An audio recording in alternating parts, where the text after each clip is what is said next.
Welcome to Lecture 5, which is about media production. With your verbal presentations, practice means progress.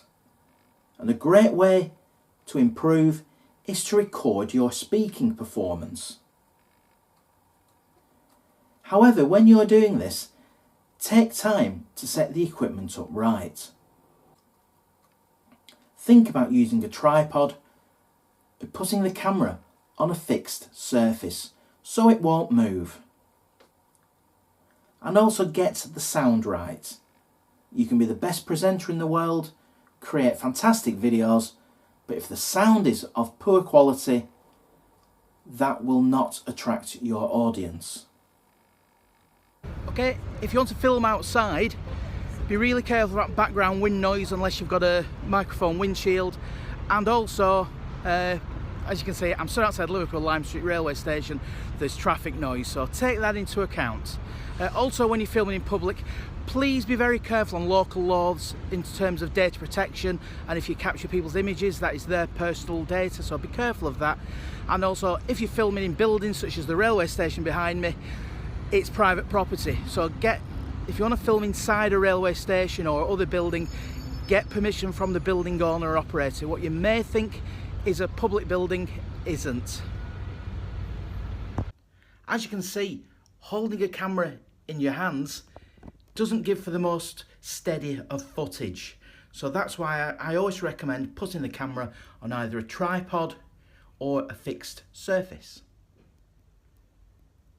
Using a selfie stick is a little bit better, but you still have the movement of holding the camera in your hand.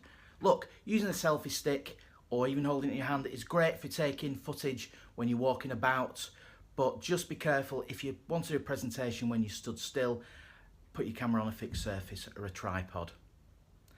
As you'll notice, the light is shining towards me, which is reflecting in my glasses a little bit, which I've got to be careful of. But what we've got to be aware of is getting the light right. Having the light behind you puts me in shadow. So be very careful where the light is and that where you're filming is properly illuminated. We aren't Stanley Kubrick using very expensive lenses. We want to get the light right because we want people to see us. And if you do make mistakes during your video presentations, fix them in the edit. For example, you're reading out a long piece of text. You make a mistake halfway through. What would you do? Well, I would carry on and fix the mistake and edit the pieces of the audio together, rather than stopping and starting again, which takes more time and can be an extremely frustrating process. Some of the best movies were fixed in the edit. The first working draft of the first Star Wars film I read was unwatchable, but after it was re-edited, it became the classic we all know and love today.